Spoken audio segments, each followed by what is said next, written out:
बिस्मिल्लाहिर्रहमानिर्रहीम। आज का जो हमारा टॉपिक है वो है लॉन्ग क्वेश्चंस, जो कि पार्ट 1 है। इसमें एक्सरसाइज जो है हमारी वो 2.2 है, जो कि बिजनेस मैथमेटिक्स आईकॉम पार्ट 1 की है। ये इसके कुछ लॉन्ग क्वेश्चन है पार्ट 1 में। पार्ट 2 में भी कुछ क्वेश्चन है, कुछ 4-5 उसमें है। तो आइए हम इसको देखते हैं कि कैसे करना है। ये मैं जस्ट गाइड कर रहा हूँ, सॉल्व पूरा नहीं होगा इसके अंदर। तो पहला ये है कि अगर इनमें से आपने क्वेश्चन सॉल्व खुद से करें, नहीं हो रहा, उसके बाद इस वीडियो को सुने। ये नहीं कि खाली देख लिया कि अच्छा ये करने हैं। आप इन क्वेश्चंस को पकड़ें, वीडियो को पॉज करें, इनको आप सॉल्व करें। हो जाता है तो उसके बाद तो बात ही खत्म होगी। नहीं होता तो फिर आपको इसको सुन लेना है ध्यान से और देख लेना है। तो उससे आपको आइडिया हो जाएगा अच्छा यहाँ पे अगर कोई गलती हुई तो उसको इस तरीके से हमने ठीक करना है।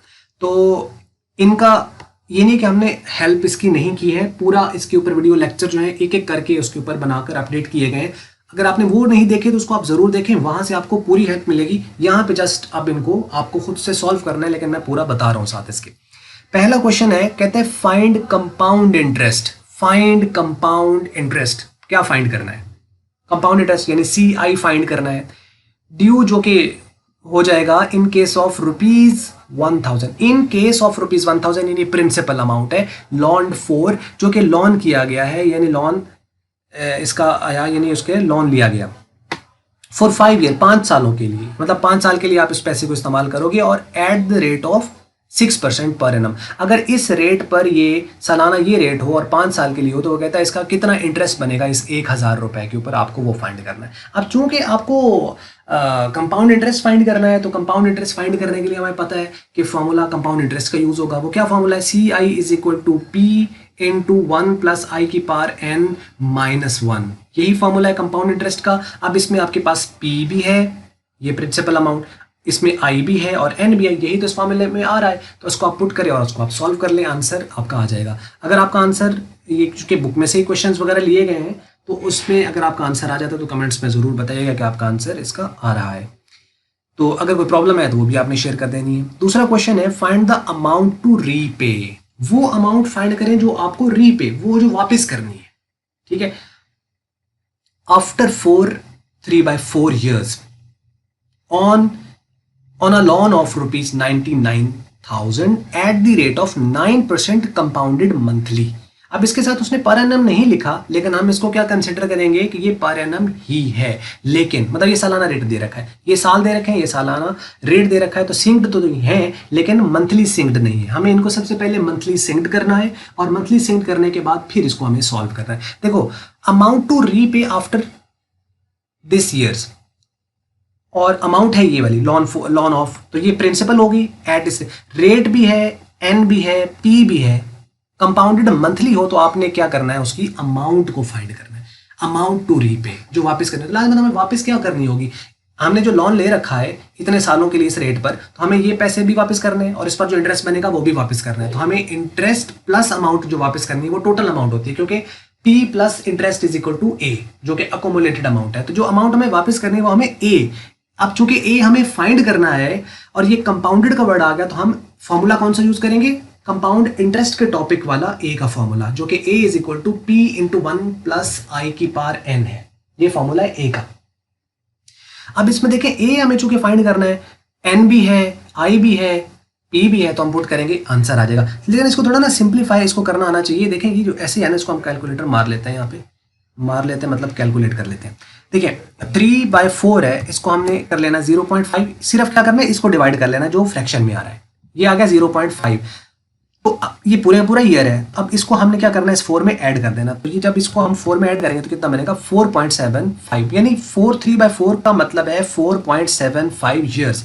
इसको ऐसे कर लेना है, जरा क्वेश्चन आसान हो जाता है। 4.75 ईयर्स आ गए। तो उसके बाद ये जो 9% है ये पहले ही ईयरली है, लेकिन हमें इसको ईयरली कंपाउंड नहीं करना, मंथली करना है। तो इसका मतलब इन सालों को हमने किस में कन्वर्ट करना है? मंथ्स के अंदर। तो अब हम क्या करेंगे, साल में, एक साल के अंदर कितने मंथ्स होते हैं? 12। तो 4.75 में कितने होंगे? 12 से मल्टीप्लाई कर देंगे। तो हम क्या करेंगे, इसको 12 से कर देंगे मल्टीप्लाई, तो कितने बन जाएंगे? 57 मंथ्स बन जाएंगे। तो n आ जाएगा 57। अब आपने ये नहीं यूज करना, क्वेश्चन के अंदर जो फॉर्मूला में आपने 57 यूज करना है। और 9 जो है रेट है, सालाना रेट है, तो हम क्या करेंगे इसको 9/12 करेंगे। तो जब 9 को आप डिवाइड करेंगे 12 पे तो ये आएगा 0.75%। परसेंटेज का साइन उसी तरह आएगा क्योंकि हमने परसेंटेज को नहीं छेड़ा है। ये इसका रेट आएगा 0.75%। यही रेट यूज करना है। बाद में इसको आप जब इसको सिंप्लीफाई करोगे तो 100 पे भी इसको आप डिवाइड करोगे तो ये आएगा 0.0075। अब फॉर्मूला आपके पास क्या है, a = p × 1 + i की पावर n।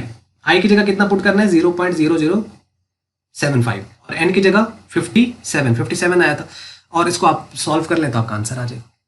उम्मीद है ये आपको समझ लग गया होगा। तो ये तो है यहाँ तक।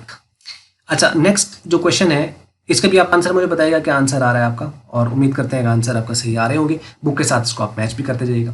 Eight what rate of the compound interest, what rate of compound, what rate I find करना है, लेकिन कंपाउंड इंटरेस्ट के केस में at what rate of the compound interest will 6180 amount to this amount to this. ये जो छोटी रकम है, मतलब वो कहते हैं कि जो 60,180 है ये 1 लाख हो जाता है 5 सालों में। कहता वो बताओ कौन सा रेट है जिस पर ये रकम ये हो जाती है 5 सालों में। तो जो वो ये थी प्रिंसिपल अमाउंट। वैसे भी छोटी रकम प्रिंसिपल और जो ज्यादा होती है वो आपके पास ए होता है, तो ये रकम ये हो जाती है। तो मतलब ये अकोमुलेटेड अमाउंट है। ऐसे है ना कि ये आपके पास ये रकम थी और वो ये हो गई, तो ये कैसी हो गई, इसमें इंटरेस्ट ऐड हुआ। तो जब पी में इंटरेस्ट ऐड होता है तो वो क्या बनता है, ए। इसका मतलब ये ए दिया हुआ है और ये एन है। अब आपको क्या करना है कि चूंकि ए गिवन है तो फॉर्मूला कौन सा यूज होगा, ए वाला, ए = p × 1 + i की पावर n। अब इसमें देखो p भी गिवन है, a भी गिवन है, n भी है, तो i फाइंड हो जाएगा। i फाइंड हो जाएगा। सिंपल आपको प्रॉब्लम आएगी जब आपके पास इधर 1 + i की पावर 5 बनेगी तो आपको क्या करना है, दोनों तरफ पावर 1/5 ले लेनी। इधर ये कट जाएगा और उसकी 1/5 का मतलब है 0.20, वो आप कैलकुलेट कर लेना और उसको सॉल्व कर लेंगे।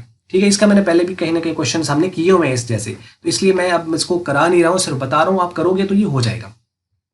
चौथा क्वेश्चन, इन व्हाट टाइम मतलब क्या पूछ रहा है, एन पूछ रहा है। विल 3000 अमाउंट टू दिस, मतलब अब ये 3000 रुपया 3646 या 50 हो जाता है। तो ये पी हो गया, ये ए हो गया एट 5 पर। अब उसने रेट दे दिया। अब वो कहता है कंपाउंडेड एनुअली। अब चूंकि इसके साथ पर एनम लिखा हुआ है तो मतलब जो एन निकलेगा वो साल में निकलेगा, तो इससे कोई फर्क नहीं पड़ेगा, कंपाउंडेड एनुअली ही आएगा क्योंकि रेट ये है तो एन भी साल में ही निकलेगा। लेकिन अब इसमें ये होगा कि एन एज अ वेरिएबल के तौर पर आपका आ जाएगा, तो आपको लॉग यूज करना पड़ेगा इस क्वेश्चन के अंदर। इस जैसे क्वेश्चन हमने कराए हुए हैं, तो जहां पे आपका वैल्यू आ जाएगी ना अंदर क्या बनेगी 1.05, उसकी पावर एन आएगी, तो अब आपको लॉग लेना पड़ेगा दोनों तरफ। तो लॉग की ये प्रॉपर्टी है कि एन पहले आ जाएगा, बाकी लॉग कैलकुलेट करके एन के साथ जो मल्टीप्लाई होता जाकर डिवाइड हो जाएगा तो एन की वैल्यू फाइंड हो जाएगी। तो इसको आपने कर लेना।